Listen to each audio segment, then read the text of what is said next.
Oh, hello. I haven't made a video in a while. This is unusual because I'm in I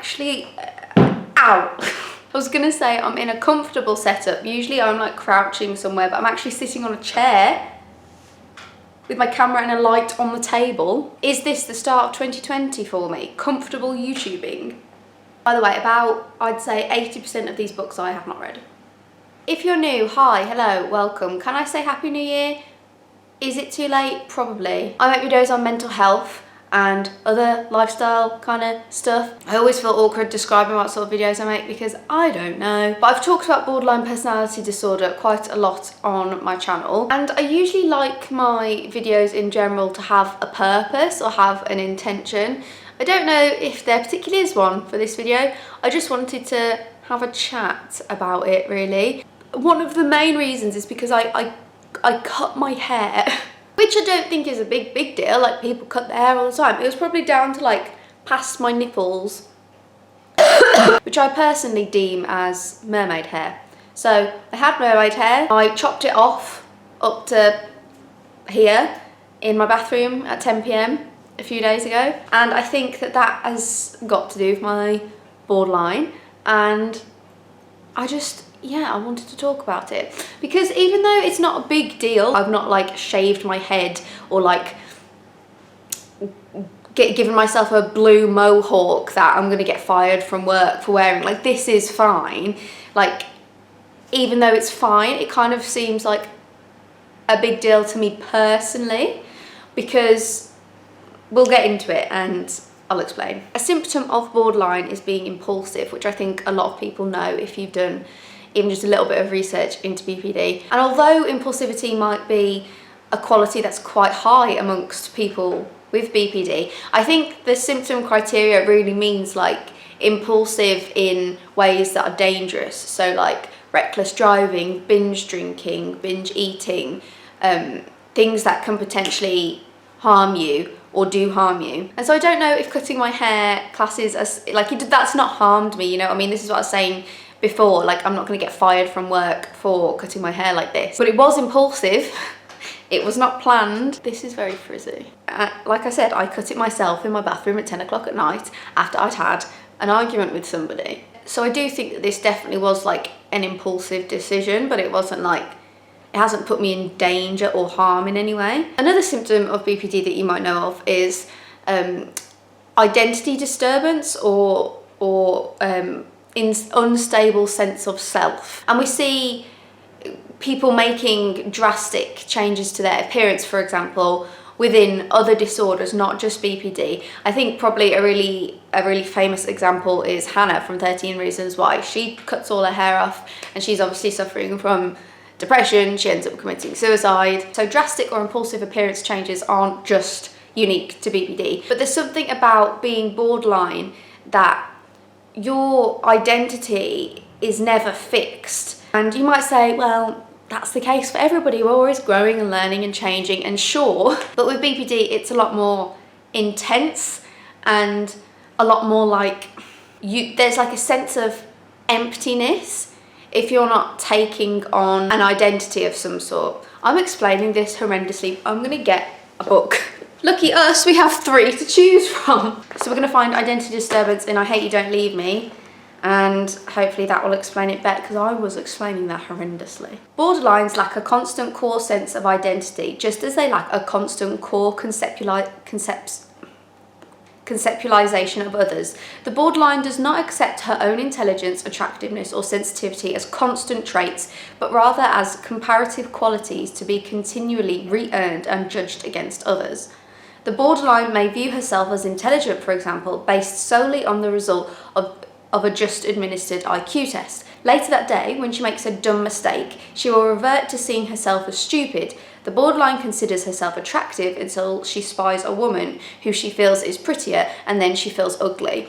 So although that doesn't directly correlate to the hair thing that I'm talking about, hopefully you can kind of grasp the sense of this identity is shifting and it's not very stable. So I definitely think that was an element to the haircut, especially when you put it in context with the fact that I had an argument with somebody that day. And for whatever reason, after this disagreement, I had a really bizarre instinct to I wanted to repel people from me. I guess it was kind of like, you know how in society it's deemed attractive when women have like long hair, like mermaid hair, like what I was saying before.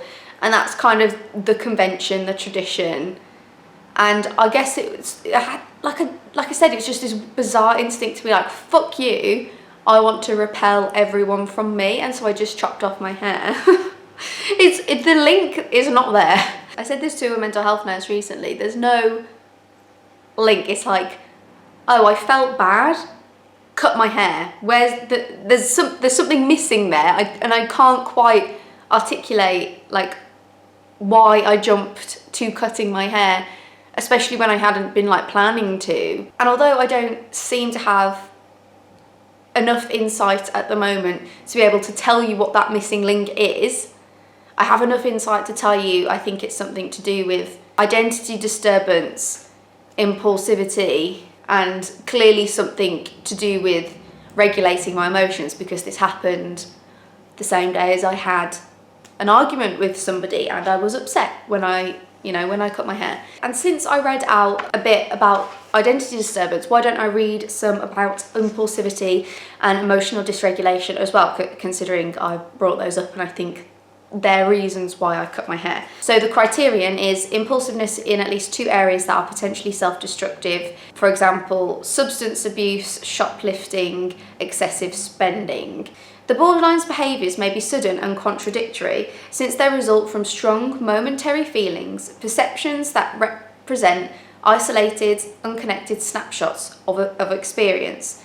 The immediacy of the present exists in isolation without the benefit of the experience of the past or the hopefulness of the future, because historical patterns, consistency and predictability are unavailable to the borderline. Similar mistakes are repeated again and again. And I think that's interesting when we think about me cutting my hair, because it did come from a momentary feeling. Like, I'm sure if I'd have waited till the next morning, I wouldn't really have wanted to cut my hair anymore.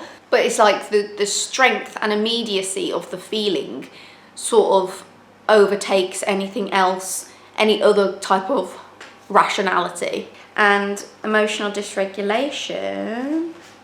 The borderline undergoes abrupt mood shifts lasting for short periods, usually hours. His base mood is not usually calm and controlled, but more often either hyperactive and irrepressible or pessimistic, cynical and depressed. I think I fall into the latter category. And I think that must have something to do with it as well, because like I said, this happened after I'd had a disagreement with someone. An argument wasn't a disagreement, it was an argument. There's a difference. And I obviously dropped into a lower mood than my baseline, and that, I think, combined with the impulsivity and the identity disturbance, I think resulted in my hair. And I just said to myself, you know what, I'm just glad that I didn't self-harm, because I realised today that I've been self-harming since I was 11, which is 13 years.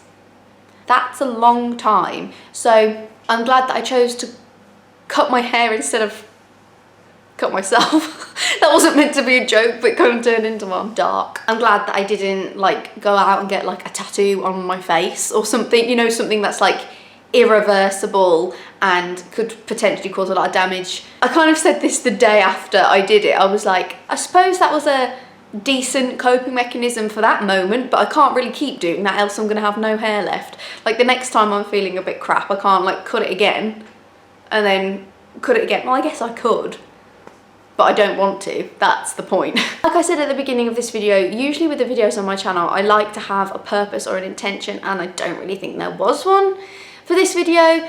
It's just, considering I have a channel talking about mental health, I cut my hair and I think it relates to that, so I wanted to just chat about it.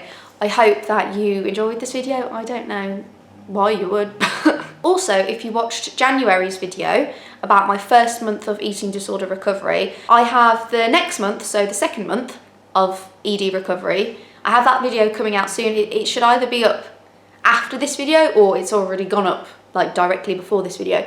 So if you enjoyed that last video, I got a lot of subscribers from that last video. So if you like that one, stick around for the next one or go and click on the next one. My brain has been everywhere. I'll see you in my next video. Bye.